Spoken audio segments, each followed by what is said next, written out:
Hi friends, ಈ ವಿಡಿಯೋದಲ್ಲಿ ನಾನು ನಿಮಗೆ ವಾಟ್ಸಪ್ಪಲ್ಲಿ ನೀವು ಯಾವುದಾದ್ರೂ ಕಾಂಟ್ಯಾಕ್ಟನ್ನು ಅಥವಾ ಗ್ರೂಪನ್ನು ಲಾಕ್ ಮಾಡಿದರೆ ಆ ಒಂದು ಲಾಕ್ ಮಾಡಿರುವಂಥ ಚಾಟನ್ನು ಅನ್ಲಾಕ್ ಮಾಡೋದು ಹೇಗೆ ಅಂತ ತಿಳಿಸ್ಕೊಡ್ತೀನಿ. ನೀವು ನೋಡ್ತಾ ಇರೋದು ಭದ್ರನಾಯಕ್ ಯೂಟ್ಯೂಬ್ ಚಾನಲ್. ಫಸ್ಟ್ ಟೈಮ್ ನೋಡ್ತಾ ಇದ್ದರೆ ಸಬ್ಸ್ಕ್ರೈಬ್ ಮಾಡ್ಕೊಳ್ಳಿ. ಹಾಗೆ ನಿಮ್ಮ ಫ್ರೆಂಡ್ಸ್ ಆ್ಯಂಡ್ ಫ್ಯಾಮಿಲಿ ಮೆಂಬರ್ಸ್ಗೆ ಆದಷ್ಟು ಎಲ್ಲರೂ ಕೂಡ ಈ ಒಂದು ವಿಡಿಯೋನ ಶೇರ್ ಮಾಡಿ.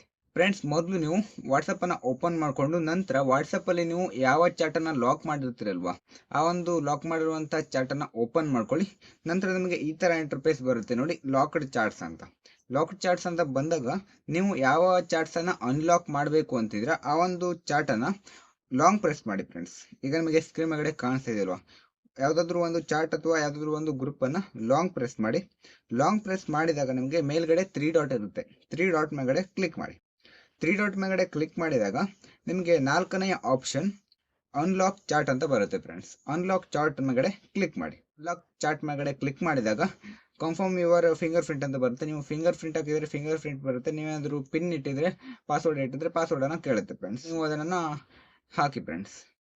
ಅದಾದಮೇಲೆ ಫಿಂಗರ್ ಪ್ರಿಂಟ್ ಅಥವಾ ಕೋಡನ್ನು ನೀವು ಕನ್ಫರ್ಮ್ ಮಾಡಿದ ತಕ್ಷಣ ನೀವು ಅನ್ಲಾಕ್ಡ್ ಮಾಡಿರುವಂಥ ಚಾಟ್ ಅನ್ಲಾಕ್ ಆಗುತ್ತೆ. ಈಗ ಲಾಕ್ಡ್ ಚಾಟ್ಸಲ್ಲಿ ಅದು ಇರಲ್ಲ ಫ್ರೆಂಡ್ಸ್. ಅದು ವಾಟ್ಸಪ್ ಹೋಮ್ ಸ್ಕ್ರೀನಿಗೆ ಹೋಗುತ್ತೆ ಫ್ರೆಂಡ್ಸ್. ಈ ರೀತಿಯಾಗಿ ನೀವು ವಾಟ್ಸಪ್ಪಲ್ಲಿ ಲಾಕ್ ಮಾಡಿರುವಂಥ ಚಾಟ್ಸನ್ನು ಅನ್ಲಾಕನ್ನು ಮಾಡ್ಕೊಳ್ಬೋದು. ಈಗ ನಿಮಗೆ ಗೊತ್ತಾಯ್ತಲ್ವಾ? ಈ ಒಂದು ವಿಡಿಯೋದ ಮೇಲೆ ಏನಾದರೂ ಡೌಟ್ ಇದ್ದರೆ ಕಾಮೆಂಟ್ ಮಾಡಿ. ಬೇರೆ ಯಾವುದಾದ್ರೂ ವೀಡಿಯೋಸ್ಗಳು ಬೇಕು ಅಂತಾದರೂ ಕೂಡ ಕಾಮೆಂಟನ್ನು ಮಾಡಿ. ಫ್ರೆಂಡ್ಸ್, ಇಲ್ಲಿಗೆ ಒಂದು ವಿಡಿಯೋನ ಮುಗಿಸೋಣ. ಮುಂದಿನ ವಿಡಿಯೋತೆ ಮತ್ತೆ ಎಲ್ಲರೂ ಕೂಡ ಸಿಗೋಣ. ಯಾರೆಲ್ಲ ಕೊನೆವರೆಗೂ ವಿಡಿಯೋನ ನೋಡಿದರೆ ಎಲ್ಲರೂ ಕೂಡ thanks for watching. Bye bye.